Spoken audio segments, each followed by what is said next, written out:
Hello, we are live. I think we'll just get straight into it. Before we get started, just a very quick intro to me. My name's Martin Heyman. I've been in the SEO game for about 17 years. I'm the co-founder of RankCaddy, which is an SEO tool designed to turn SEO data into actions. I'm also the author of The Organic Advantage, which was a #1 bestseller in multiple categories on Amazon. And I've also had the pleasure of speaking at multiple events, the latest of which was the main stage at Brighton SEO. So we're here to talk about topic clusters and also look at how to create these and how to plan them. But first of all, what are they and why do they matter? So they matter because a couple of main reasons. One, they give your audience the information they're looking for. So rather than users having to dart around from site to site, they should be able to get all the info they need and what they're looking for in one place. So from a user point of view, they're important. And probably most importantly, from an SEO point of view, they help strengthen topical authority. And topical authority basically refers to the level of expertise and credibility that a website or a creator has related to a specific subject or niche. And by establishing authority, you're able to signal to search engines that your content is relevant, it's valuable, it's informative, it's reliable, and you'll find that it becomes much easier to rank content around the same topic once you establish that level of authority. So when it comes to topical authority, some of these might look familiar. So EEAT, experience, expertise, authoritativeness, and trustworthiness, very important when it comes to topical authority. Content quality, very important. And then some that are also very important and can help heighten the level of topical authority you perceive to have are links, internal and external as well. These can help build that relevance and authority. Let's get the boring bit out of the way. So I'll try and rush through this quickly, but I just wanted to kind of point out that these are really important and Google sees it like this. So just a few examples of patents and things like that. So this is one from a while back where Google highlighted the comprehensiveness of a website's content around a specific topic. And you'll find that there's a common theme in these. They talk a lot about topics, relevance of a website, overall theme, again, related to topics. This was an article they released a few years ago where they talk about making it easier to explore and understand new topics. And an example here about acrylic painting where they say they understand how people typically explore this topic. We're making it easier to zoom in and out of a topic. A lot of what they talk about is topic related. And obviously EEAT, again, another indication that Google values topical authority. So we know topic clusters are important. We know topical authority is important, but how do we build topic clusters? So I'm going to run through 5 steps that you need to work on. First one being identify your topic or your pillar page. Now, some people will intentionally steer away from broader topics, just thinking it's too competitive. You don't really have to do this with your key hub topic and your pillar pages, because you're not necessarily trying to rank those off the bat, straight away. You just want to establish yourself as an authority around those topics, and you'll find it will help rank your cluster pages, your key sales pages, things like that, if you can establish that level of authority. So don't worry about going too broad here, but identify what your key topic or your topics are, and these are your pillar pages. Step 2 is identifying your subtopics, and this is where keyword research comes into play. So you might look at things like related keywords, questions, and people also ask data, popular filters like benefits, examples, things like that. So a few examples here.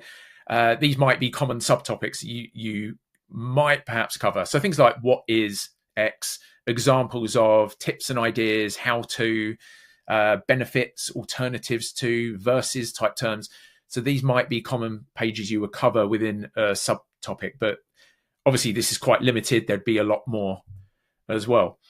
Step 3, create high quality content. And this means high quality content as well. It needs to be genuinely useful. Does it cover the topic or the subtopic thoroughly?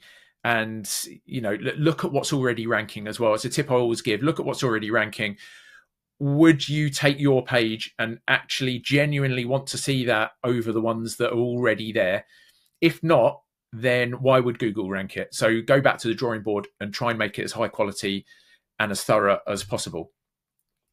For pillar pages, there are a couple of options of page types you can create and formats. So one example here, and these are just examples, but one example here is a shorter form page. So this might be where you have subheadings on your subtopics with a brief intro text underneath, just briefly explaining that, and then linking off to a more thorough page about that, which are your cluster pages. And some people, and again, it depends, but some people like to go for longer form content. And this is where it's more of a thorough guide that could potentially rank in its own right.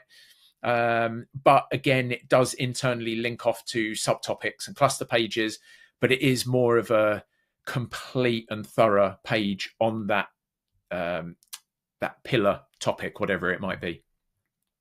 For cluster pages, it's all about quality. I'll talk about quality a lot during this, but quality. Just make sure it is good. And again, look at page 1. Look at what's already ranking. For these few tools that you might want to consider, Rank Caddy for topic. For keyword research and topic cluster planning. I can show you an example of that later. Surfer and ClearScope can be quite useful for actually writing the content and making sure you're mentioning the correct terms and things like that. Again, that will compare to what's already ranking and do a lot of that legwork for you. But they are obviously paid tools. Phrase is similar to those, but it's more of a research tool. So that will look at what is already ranking, pull out subheadings and things like that, and mentions and subtopics of things they're talking about, and you can build content plans off the back of that, basically, or content specs. And then one that a lot of people miss, and I've mentioned it already, Google. Look at what is already ranking, and it's what some of these tools do anyway. Look at what is already ranking. Look at what subheadings they're using, what topics and subtopics they're talking about on the page. Make sure you're covering all that and more. Think about information gain. Look up information gain if you haven't heard much about that. And just simply using Google can get you just a lot further than if you just try to create content using AI or off the top of your head. There are ways to use AI to create half decent content. If you just ask AI, you're not going to get good content, but there are ways to do it, and I will show you an example of that at the end as well. Step 4, relevant internal links. Again, another one that a lot of people miss. And the thing is, internal links, they are a big deal. They are really valuable and important, and they can really move the needle. So you really have to think about internal linking with everything you're creating, especially when it comes to topic clusters.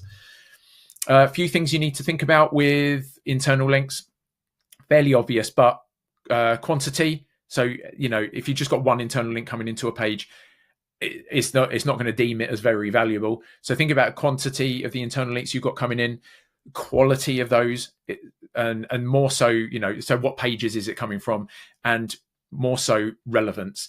And this is, I will talk about relevance quite a bit in the next kind of 10 minutes or so, but relevance is really, really important when it comes to internal links as well.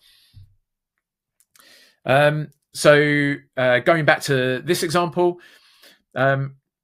it's obviously much more relevant if we're linking to a piece of content when the subheading above the paragraph is about that content. rather than just being wedged in and looking quite irrelevant. So this is one of the examples of what I mean by relevance. Step 5, review and improve. And this shouldn't be a set and forget process. So we need to assess what's working, improve what's working, and do less of what's not, and just keep this process active. So, for example, do we want to add more content in the cluster, in the blog, maybe as well, to link into that topic cluster? So an example here is Healthline. They rank position 1 for benefits of ginger. Now they have, last time I checked, 118 indexed pieces of content with ginger in the title tag. So the question to ask here is, would they really be an authority on that topic, and would they be ranking as well if they just had one piece of content about ginger? And it's obviously probably not. And there are Healthline, so who knows? But they do topic. It's not strictly topic clusters what they're doing, but they do.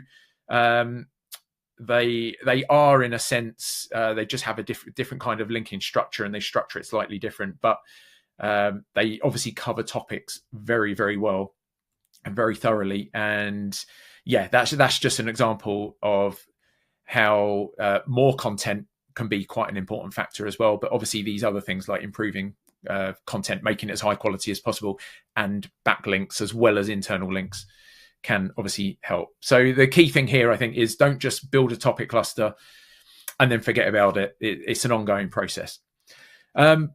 Before we look at some examples, just wanted to talk about a few common mistakes, or 3 common mistakes that people make with these. One is keyword cannibalization. Don't create content that's going to conflict with other content. So don't make it optimized for exactly the same thing. And a lot of people do this. So they'll do something like this, where they create something, a step-by-step guide to creating topic clusters, or 10 ways to create topic clusters, how to build a These are all the same article. They're all about creating topic clusters, and they're just going to cannibalize with each other. So think about that, because all that is doing is just causing confusing signals to Google, other search engines. So think about keyword cannibalization when you're creating any pieces of these content. Mistake 2 is siloing. Now, this jelly bean example is an old analogy from Bruce Clay. And for those who don't know much about siloing, it basically involved linking down and up, but never outside of the silo. And some people would take this to the real extreme and get really strict with this, and even like have a separate navigation per silo. But the problem with siloing is you often get missed internal linking opportunities. So historically, strict siloing meant not linking in or out of that specific silo at all. But there might be links from elsewhere that are really relevant. So I wouldn't worry about anything like that if you were considering any sort of siloing, because this is how things would normally look with a topic cluster. You have obviously your pillar page in the middle, your cluster pages around the outside, but then you've also got all these other supporting content pieces, often in the form of blog posts, that are also linking into that cluster. So it's not necessarily just that content or topic cluster. You've got all this other stuff around the outside as well, and some of it can be really relevant and help bolster your topic clusters and cluster pages and pillar page and so on. Mistake number 3 is just a lack of these things. So quantity and quality of content and internal links. So, content might not be good enough. You might not have enough of it. Internal links, again, might be irrelevant, and you might just not have enough of them. So something else to think about, common mistake. So just try and avoid that as well.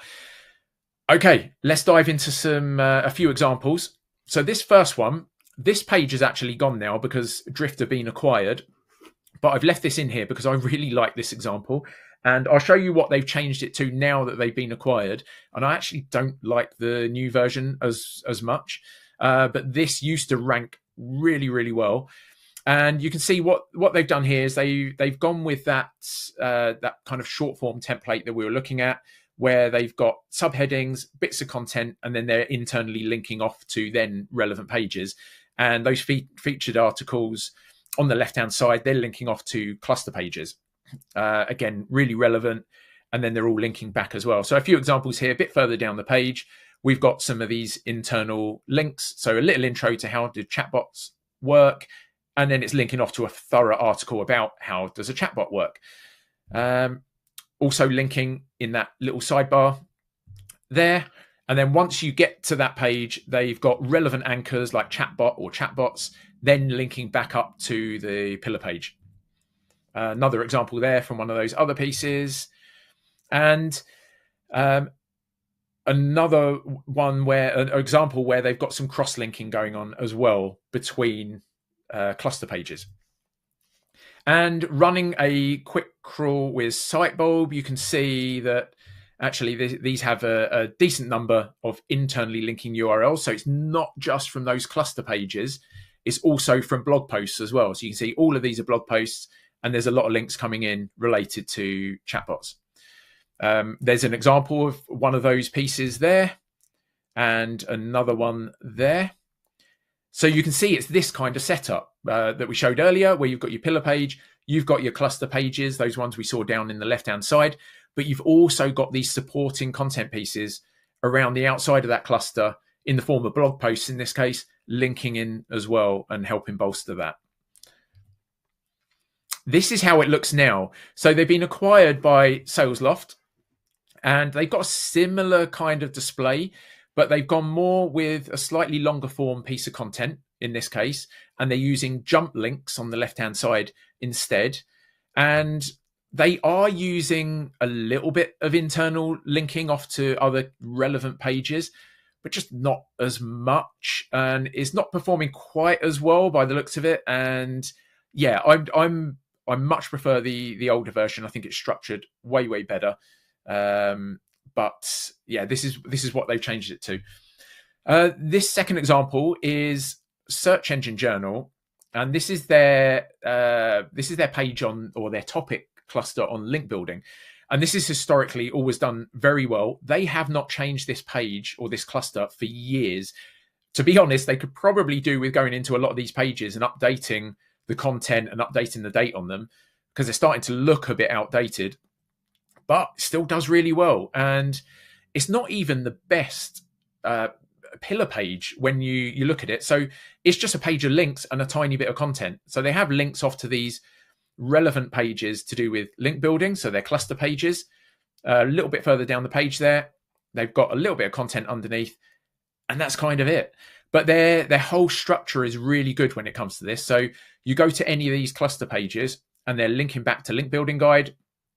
A bit further down the page, they're linking with varied but very relevant anchors. So in this example, building quality links. In this example page here, they're linking back with link building.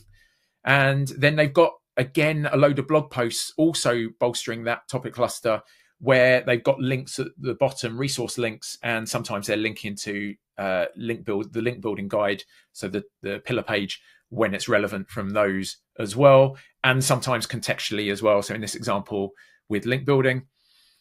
So it's this kind of setup again. They've got their pillar page, which is that main one with the links and a little bit of content. They've got their cluster pages, and they've got that supporting content around it in the form of blog posts that they're continuously adding and sometimes linking into that cluster, keeping the cluster fresh, but also improving that internal linking structure. Just a quick mention on using AI to plan topic clusters, because you see it on social, people saying, oh, just go to ChatGPT and say, plan me a topic cluster, or give me articles to add to a topic cluster for this. And honestly, I've tried it a number of times. I know people that have tried it loads. You know, I don't need you to teach you to suck eggs. You know this, but don't believe everything you see on social. The output is naff, to be honest. It isn't great. Sometimes it's okay. It depends on the topic, I guess, but it's not brilliant. I do want to show you Rank Caddy very quickly. and then I'll come back and show you how to create pretty decent content using AI. So I'm just going to grab, where is it? I'm just going to grab Rank Caddy quickly. So I just whipped up earlier this example here. So we've got this feature here called content and keywords. And a lot of people, for those who don't know Rank Caddy, a lot of people come to Rank Caddy for the rank tracking because it's a very good rank tracker. It's one of the most affordable options on the market. So a lot of people just come in for that. Also got Data Dive, which is one of the other core features, and that is using Search Console and analytics data blended to find quick win opportunities and insights and things like that. I'm actually running a separate workshop on using Search Console data to find quick wins and opportunities and how to utilize it much better. So look out for that if you want to dive on that. But at the moment, we're going to talk about content and keywords, and this is basically used for keyword research, but not keyword research in the sense of data dumps. Keyword research in the sense of actually splitting things out into more content plan useful kind of stuff and building topic clusters with AI on the back of it as well. So I'll show you what I mean. So this is what I mean by a data dump. So I'm doing some research here on pickleball. This is what most keyword research tools do. They give you a data dump. Yes, you can filter by things here and start digging deeper into some of these, but essentially it's a data dump. I have to export this to Excel. I have to start filtering. I have to start finding the ideas and digging into it a lot more. Whereas this is broken out now into various data sources and various types like questions and popular filters, things like that. So it becomes a lot more useful. So for example, digging into questions, I've got like how to type terms, why it's called pickleball, where can I play near me, when did it start, when did it become popular. So I've got all these content ideas all of a sudden here. And I've also got these popular terms, so you can turn these off if you want to, if you find they're irrelevant. If you're not e-commerce, you might want to turn off buy, sale, hire, things like that. But I've got best, top type terms. I've got paddle versus pickleball, pickleball versus tennis, indoor versus outdoor pickleballs. So I've got tons of other content ideas here. I'm also bringing in people also ask data to 3 levels deep, but I can expand out on any of these if I want to. So again, more content ideas. Auto suggest data. So again, we've got hows, whens, whys, which prepositions here. So again, we've got tons of other content ideas there. Supporting content, this looks at the pages that are already ranking for pickleball in the region I selected, in this case, US. And I can go to any of those and I can see what else have they written around the subject of pickleball.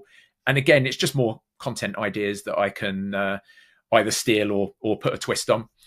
And then if we just jump over here, we've got topic cluster examples. So this is where AI comes into play, but not like I was talking about earlier. This isn't just throwing a question into AI and saying, give me some topic cluster examples. This is actually taking all of this data and throwing it into a very, very specific prompt and then giving you examples. And again, you don't have to use this exactly. It's just to give you ideas of, okay, what sort of articles can I write to cover this topic? You can get more than 10 if you want. I can add a new tab here. I might want to expand out. Let's grab 30.